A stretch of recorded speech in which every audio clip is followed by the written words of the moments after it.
So, haddock-free now. So in the context of this BioXL project, we have basically been now breaking apart haddock. So this is what I just explained you, okay? So we have this basically fixed workflow in a haddock 2 series, but you can change many parameters, okay? For the server, if you have the highest level access to the server, there are probably 500 parameters that you could change if you know what you're doing, okay? Never change the parameters when you don't know what it means. Trust the defaults, basically. But you cannot change the workflow. So if you want to do, for example, just refining an AlphaFold model and you use the web server, it's going to do this stage. It's not doing anything, but it's going to write model to disk. It's going to do this stage. It's not going to do anything, but it's still writing the same model to disk. And then it's going to refine the models with this. Okay, so we are doing a lot of file generation for nothing, basically. And the only thing that you will be interested in a scoring scenario is to run this part only.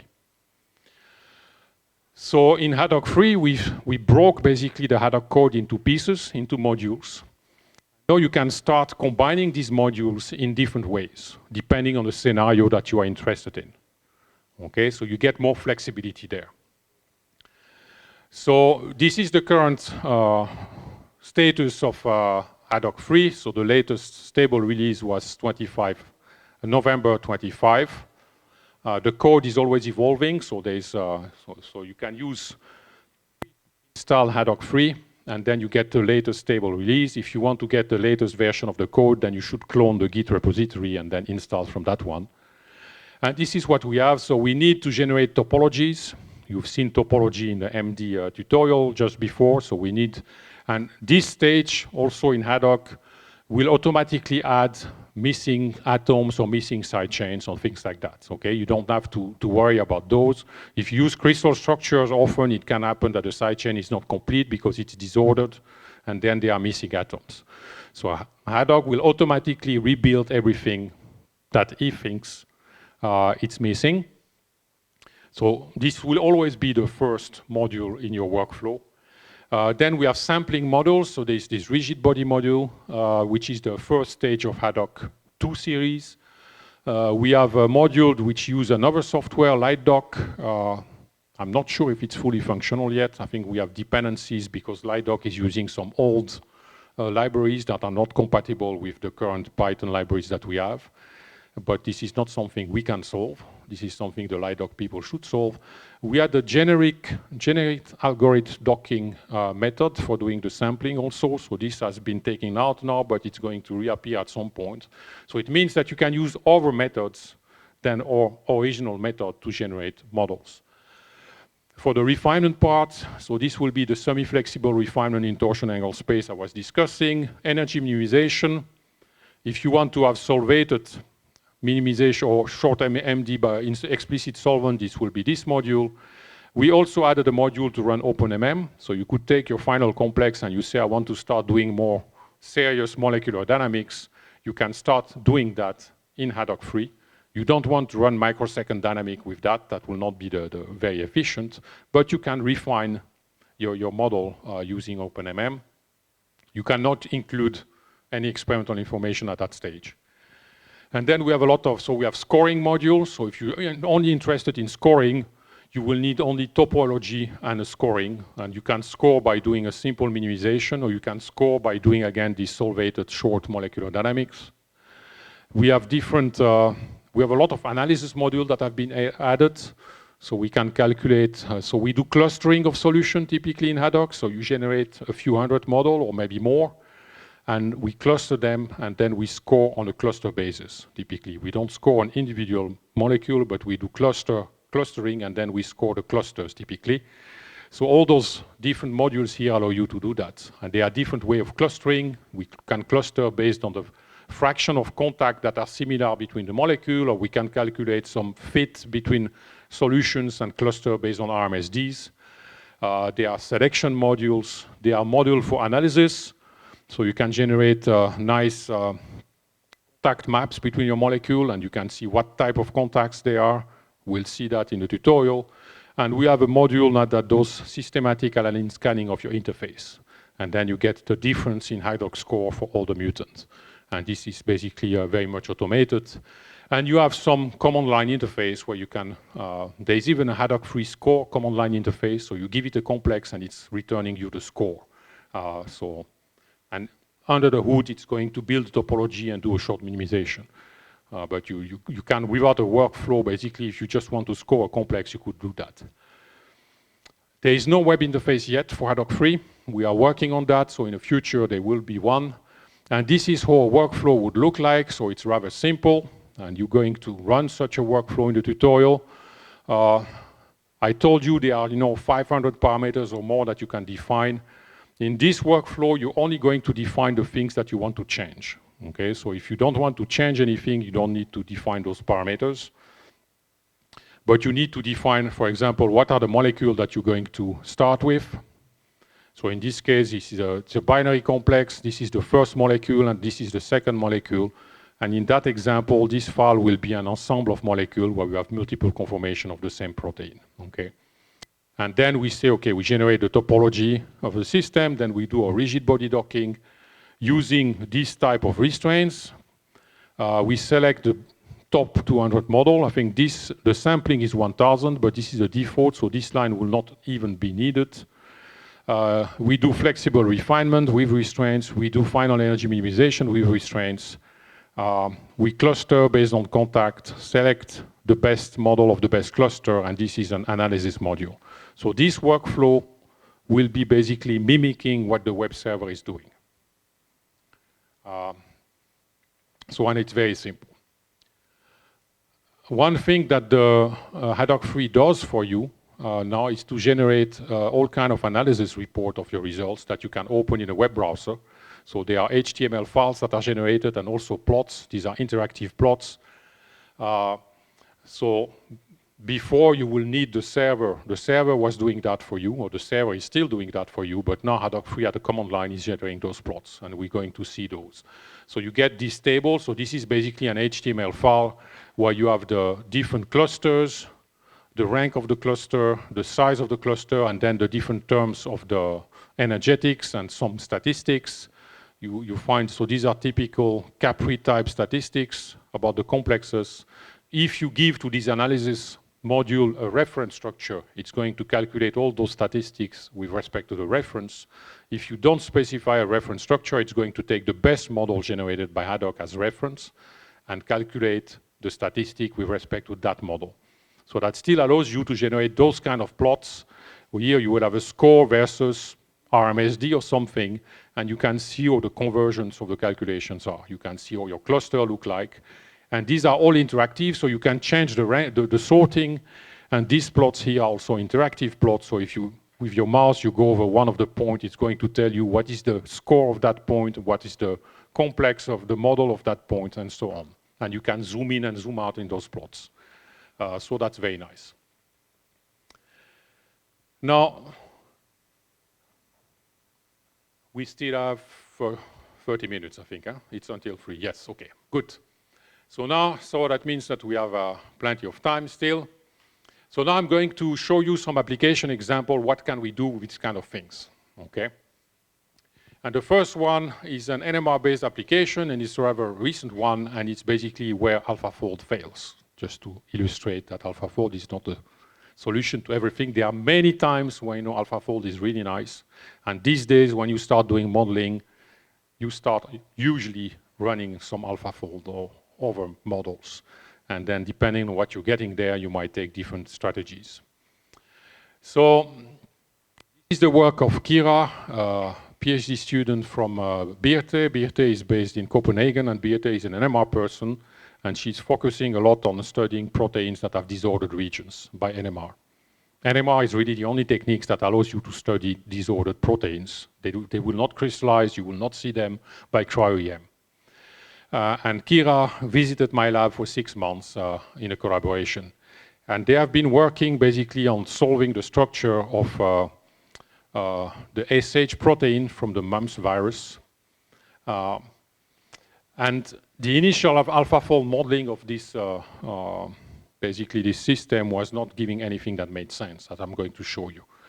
So these are, biochemical experiments. So you see the system, and you have a mass, and basically by running a gel, you will see that this is a pentamer. So this is a single helix that passed the membrane with disordered region on both sides. It forms a pentameric complex basically in the membrane, which is represented here. So you can also see that by mass spectrometry, not only in a gel. So here you get the mass of the system. From NMR, so this is an NMR spectrum where you see here one signal per amino acid typically. So you have a proton dimension and nitrogen dimension. You can do CD spectra, which shows you, yes, it's an helical peptide. We can see from NMR the dynamic of the system. So here you are doing more fancier experiments by NMR where you can look at, these are called relaxation experiments, and they'll tell you about which regions are flexible and which regions are more better defined. And you see that the alpha helical region in general is well defined. This is what these high points give you here, and the termini are flexible. Now, if you run AlphaFold on this system, so AlphaFold 3 models pretty much the entire peptide or sequence as being alpha helical with a rather high confidence. The average confidence is 84. There's a region where it's more confident. But from the NMR, we know that it's really only the transmembrane region which is alpha helical, and the remaining is disordered. So you see here already one flow of AlphaFold 3. AlphaFold 3, by the way, has a tendency to model a lot of helical structure in disordered regions. So AlphaFold 2 is much better in modeling disorder, but it's going to give you this spaghetti around it, but at least it's not making the spaghetti looks like what will be the Italian pasta that are the fusilli or whatever, while AlphaFold 3 likes fusilli, okay? So they both like pasta, but different types. So this is not consistent with basically with what NMR is telling you. And if you model the pentamer, it's not confident. You say it's below, it's in a range of 50 to 70. If you want to start modeling complexes with AlphaFold, if you want to play safe, above 0.8 is probably what you want to look at. And the other thing is, if you start looking at those models, okay, they look like a pentamer, so in principle, they look nice. But when you look at those models and you start adding the side chain to those, you see weird things, okay? This is a transmembrane protein, and what you see is that there are a few polar groups in this sequence. Is the sequence somewhere here? Yeah, you see the sequence here, so there's a tyrosine in there, there's another tyrosine in there, there's a threonine. And basically, in the models that AlphaFold 3 generates, all these polar groups on the outside facing the membrane, and all the hydrophobic group are the inside. Okay, AlphaFold wants to make the classical soluble protein where you have hydrophobic inside and polar and hydrophilic outside. And this does not make sense here, okay? So you expect in a transmembrane protein that the polar group most likely will be more inside your system, okay? So two problems. It overestimates the helical content, and it places the residues facing the membrane. So we went to model this with haddock. So we did now an ab initio docking because we don't have experimental information, expect that it's a pentamer, but we do know which region is alpha helical, so this is what we've been modeling. So we didn't model a full sequence, just the alpha helical region. And then we put restraints in ad hoc, which are center of mass restraints to bring the molecule together, plus C5 symmetry restraints to generate a symmetrical pentamer. In NMR, you only see one signal when you analyze the pentamer in micelles, so you know that it's a symmetrical system. And these are a number of solutions that haddock gives you, and you see those tyrosine now. So these are the best scoring solutions. You saw the score here with the standard deviation. So all of these are basically pretty much, in terms of score, they are overlapping. So you cannot say that one is much better than the other. Statistically, you will have to look at all of them. But in all cases, the tyrosine now are inside the pore. So that's already much better. And you see here the best scoring model. You see here threonine residues, you see the tyrosine here, and you see that actually in this model there's kind of a channel. And from experiments, this channel has been shown now to conduct chloride ion across the membrane. Okay, and when you're conducting ions across a membrane, you will find polar residue inside the pore of the membrane because these are kind of the gating residue to bring the ion through it. If it was all hydrophobic, the ion would not go in there. Okay, so this physics-based modeling gives you something that makes sense in that respect. The AlphaFold 3 modeling was giving you something that didn't make sense from a biological perspective. So from the modeling, now we identified critical residues that are coming out. So that's one of the things that the model gives you. And then you can start doing, so you see here the tyrosine here, which is kind of doing the gating system. And then you can start mutating those. So if you mutate your tyrosine to alanine, you basically lose conductivity. So this is the current going through the pore. If you do an experiment to measure current across the membrane, so when you have the tyrosine, you do measure a current. If you mutate those to alanine, then now the chloride ions are no longer able to pass. Okay, and this tyrosine was identified from the modeling. So this is an experimental validation that the model makes sense. And the same, you can also do a similar experiments with the tryptophan here, mutate the tryptophan. This is a more dramatic thing. So you are destroying, again, conductivity, but this is more because you are affecting the structure of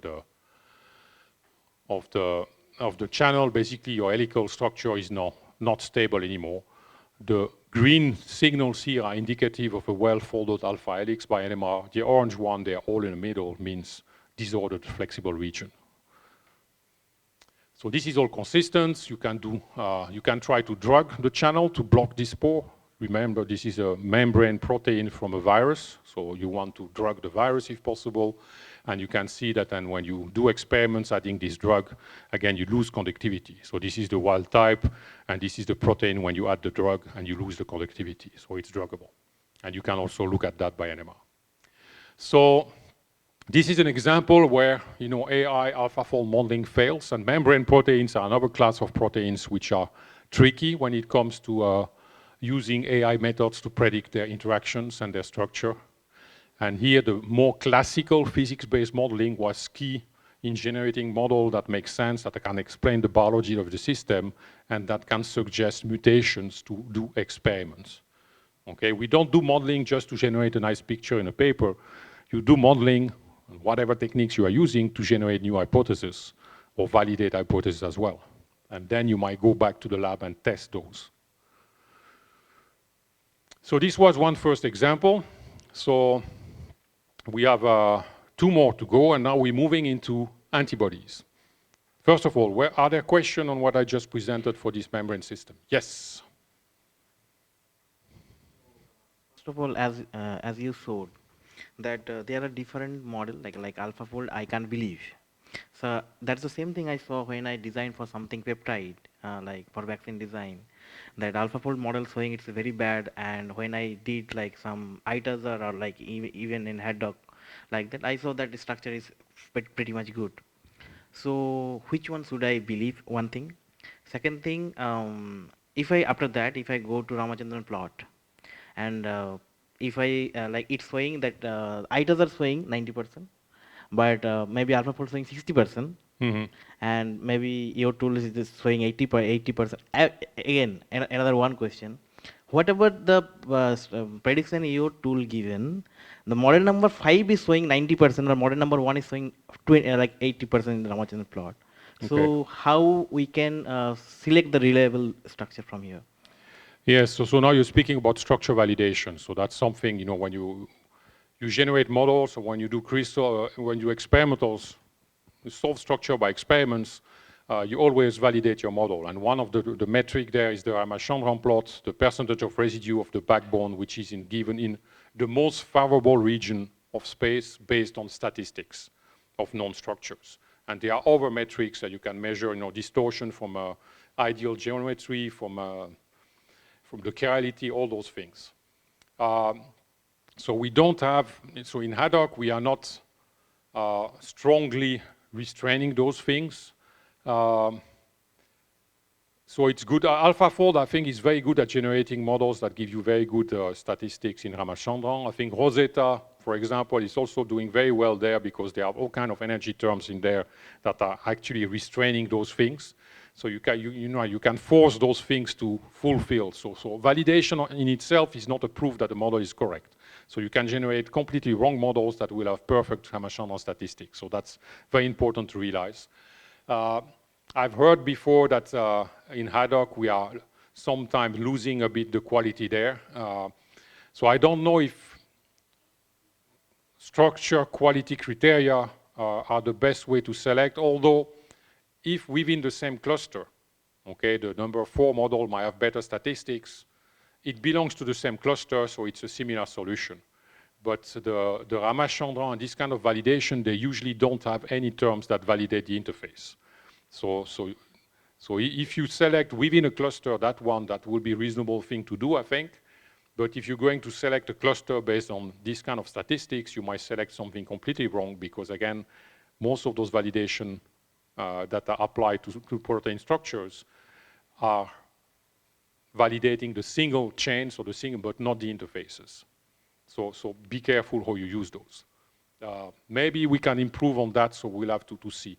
The other thing to realize also is in Haddock, since we have part of the structure which is rigid, if there are bad statistics in those regions, you might just be carrying those from the start to the end. Okay, so we're not improving of those if those regions are frozen. So it's also good also to check the quality of the input model. And if you want to say, okay, there's a problem here in the modeling at the end, how much of that problem was already in the start? If the problem occurs from the modeling, then maybe it is that also the restraints that we put where, the information is never perfect. So you might be forcing deviation in your structure to satisfy the restraints that you put on the system. Yeah. More questions? No? Then let's move into antibodies. So we have AI tools. In the past, when you were modeling, if you wanted to model a complex, so in Haddock, the thing is that we don't model from sequence. You need a starting point for the modeling. Okay, it's not an end-to-end modeling where you say, I give a sequence, I get a complex. No, that's what AlphaFold is doing. In Haddock, you need starting point for your modeling. So you need, in the past, this was basically meaning if you have no structure, you're going to try to do homology modeling, classical methods. Now, these days, we have AlphaFold and we have other methods that allow you basically to start from sequence directly and model those structure.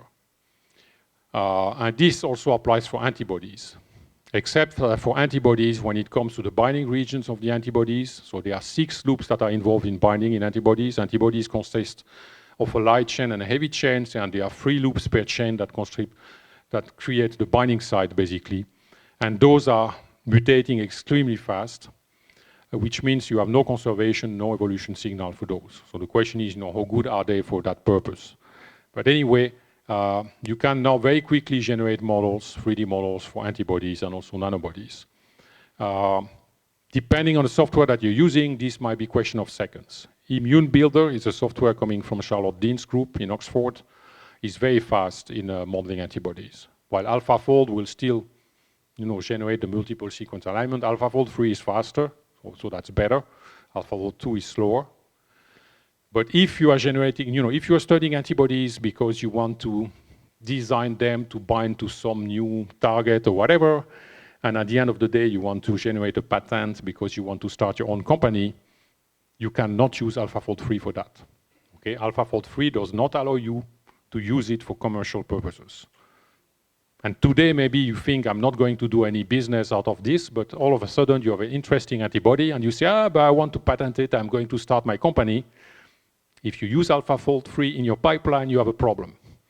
You might still try to do it, but maybe at someday you get DeepMind and all the lawyers from Google coming after you. So be careful. So it's nice that if you can use other tools, especially maybe at some point this will change. So we have now OpenFold 3. So OpenFold is an open software initiative basically to replicate AlphaFold. And OpenFold is the reason that AlphaFold 2 was released in the public very quickly.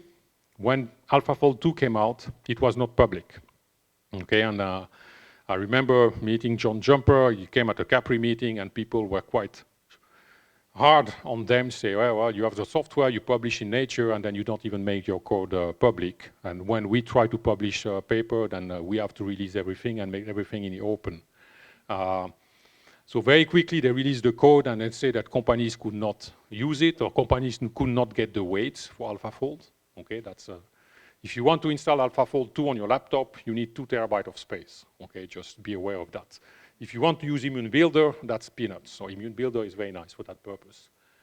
But because OpenFold very quickly started re-engineering AlphaFold 2, at some point they made the code open and they made the weights open, and even for companies you can use AlphaFold 2 without problem.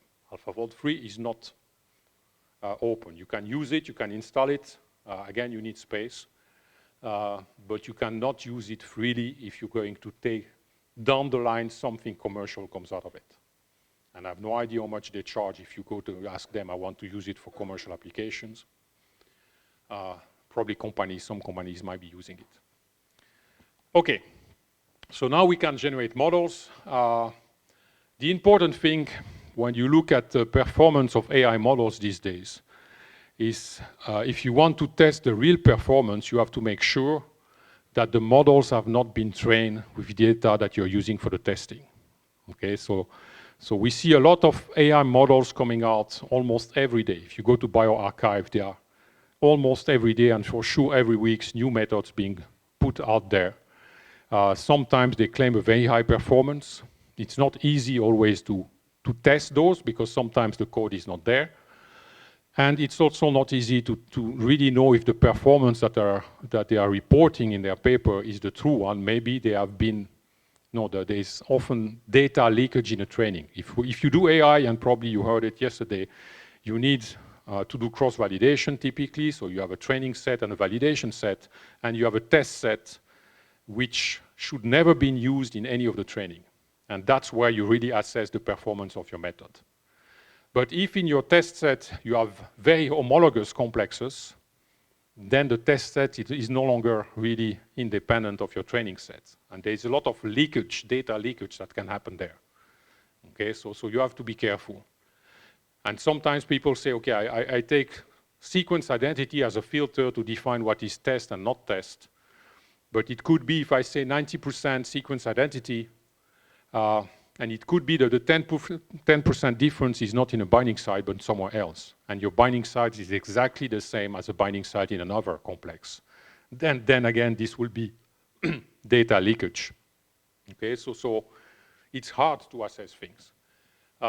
So in this case, this was a collaboration with Charlotte Dean's group and a company, Exscientia, where we selected carefully a data set which had not been seen by AlphaFolds and the other tools that we used. So you select for structure deposited in the PDB that are younger than a given date, and you also check for sequence identity of the binding sites with respect to what is in the PDB to make sure that there is no data leakage in that. So doing that at the time, we could collect about 80 complexes, and we put AlphaFold to the test, Immune Builder, which is a very fast method, and IgFold, which is also a nice fast method. So this is coming from Charlotte Dean's group in Oxford. This is IgFold is coming from Jeff Gray, a former David Baker person. So, and then for the structure, so we wanted to model not per se the complex, but we generated those tools to generate antibodies, and then we go to model the complex using Haddock. And what the company Exscientia actually wanted to do is to have a very fast protocol to be able to sample ideally 10,000 of sequences per day. They want to do antibody design. So they say, I want to target this epitope on my antigen, and I need to generate a lot of models to get reasonable ones, and then maybe optimize the sequence, okay? So we are not doing a blind search. On the antibody, you know where the binding site is. Typically, these are in these 6 loops that I mentioned. And in this case, we are targeting a specific epitope. So it's not a, so the information that we are using is well defined. This is a very simple, basically, protocol. We limit the sampling.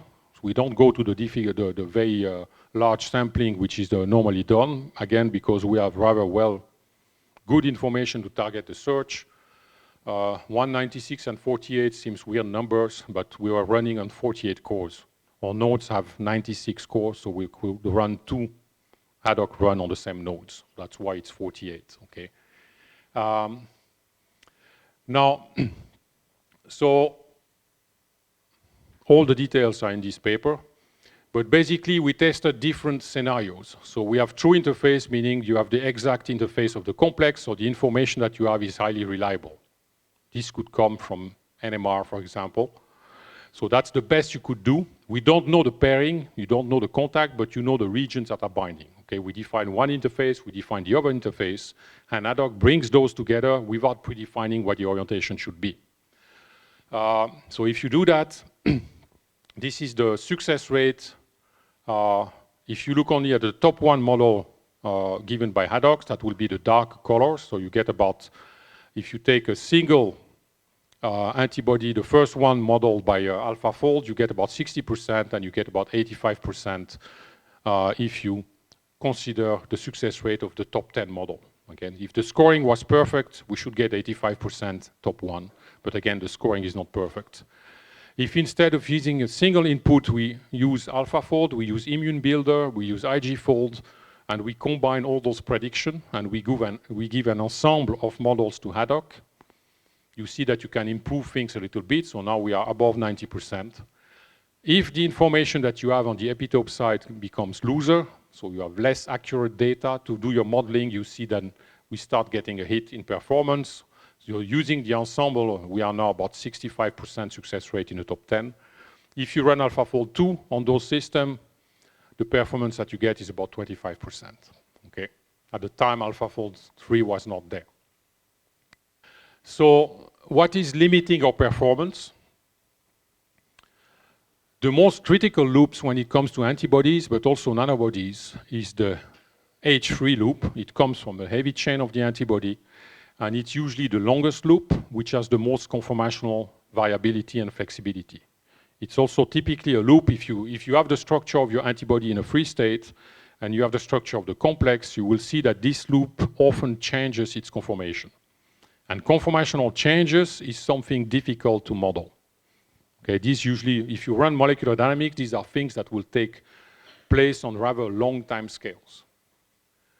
And you see here one difference between the free state and the bound state of this antibody. This is H3. So this doesn't loop like a lot, okay? But being here or here might make that you're able to bind or not. You might be blocking the binding side in one conformation and opening in the other side. So this is a problem, and this is a problem specific to the H3 of antibody. Okay. So, you know, how well is AlphaFold doing in modeling H3, basically? So we have now a subset of our data. We generate 25 models for each, and we look at the accuracy of the 6 loops in those antibodies, H1 to L3. You see that for all the loops except H3, which is the longest, we are close or below 1 angstrom accuracy in modeling the loop. So we should not worry too much about the accuracy of those loops. H3, the median of the distribution over this set of 54 antibodies is 2.8 angstrom. So 2.8, you might say, well, it's not so bad. But it's already a large conformational changes when it comes to modeling complexes. And you see that some are going up to almost 10 angstrom. Okay, so these are going to be problematic. So can we do something about it? I mentioned when I was speaking about the AI part at the beginning, you know, the historical perspective on AI, that some people have started to do much better in prediction by doing massive sampling. So one way of looking at this conformational problem of antibodies is, what if we were to generate many more models? Will one of those models be better?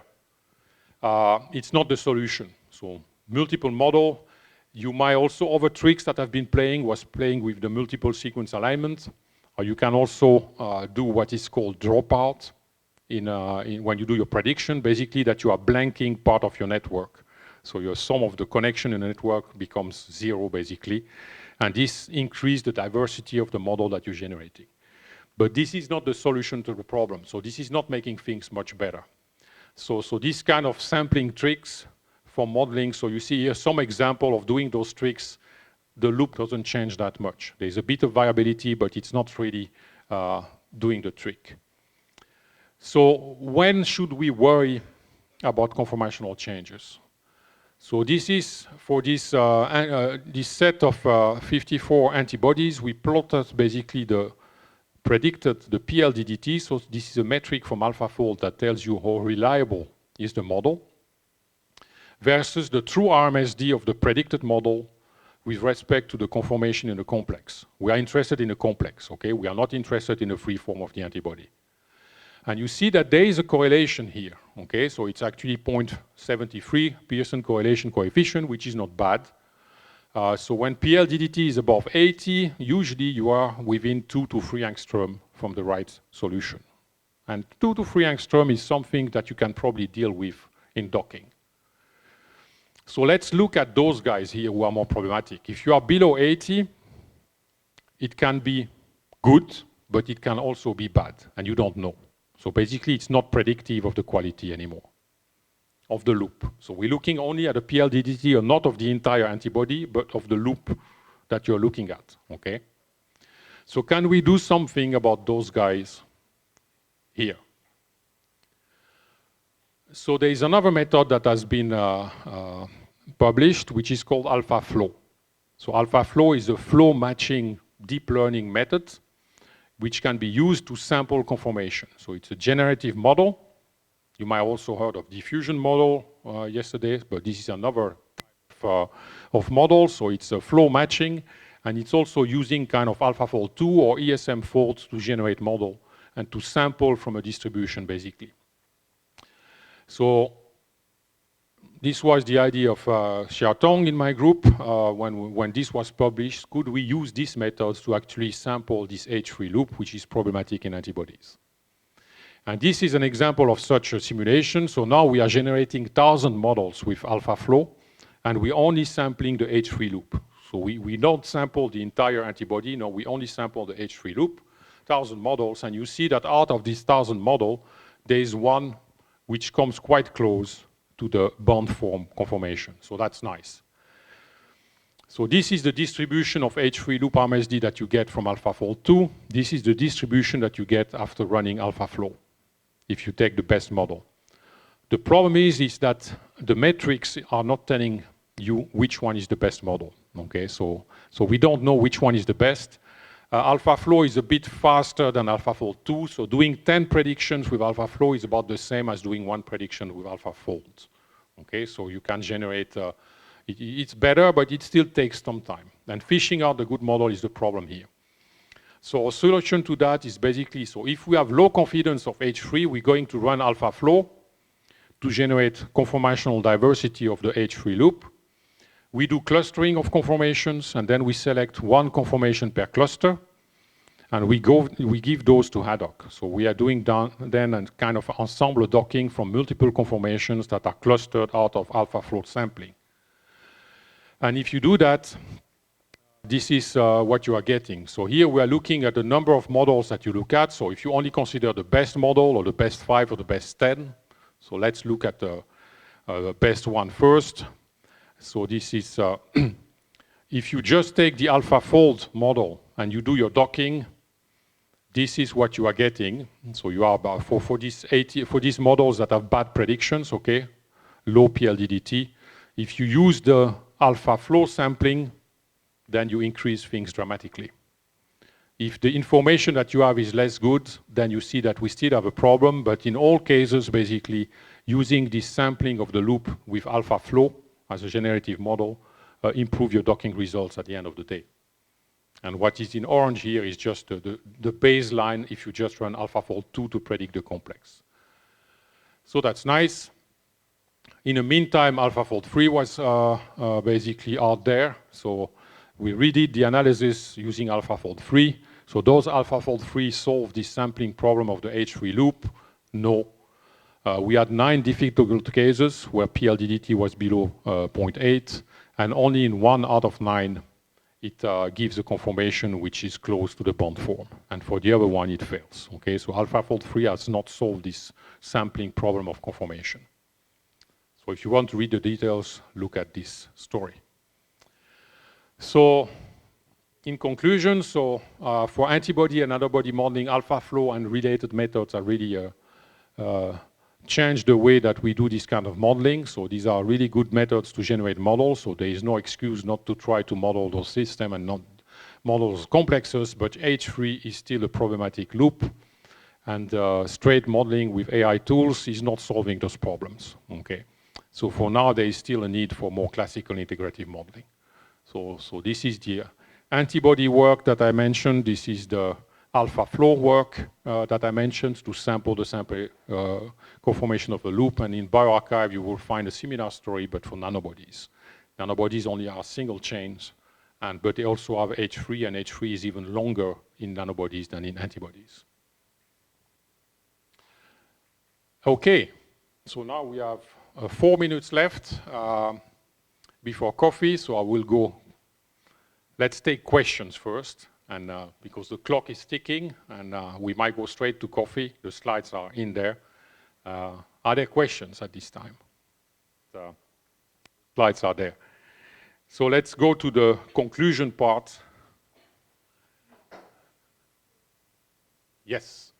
So I'm very proud that we've been developing haddock for 25 years now, and we're still in a business. It's still being used. It's quite amazing, especially with all the AI buzz these days. So I think there's still a need for good old classical modeling. It's complementary. So AI is simply a new thing that we have in our toolbox, but don't forget physics. It's still useful.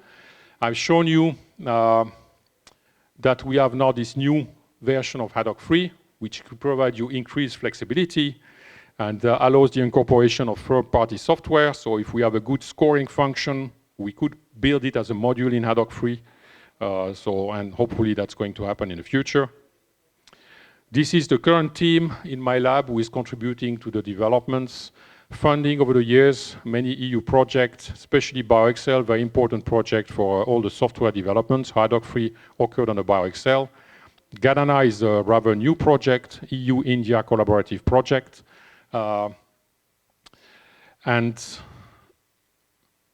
we had a reunion to celebrate 20 years of haddock, where former developers came back to have a very nice party, a bit of science and a lot of fun. And with that, I want to finish. Thank you very much.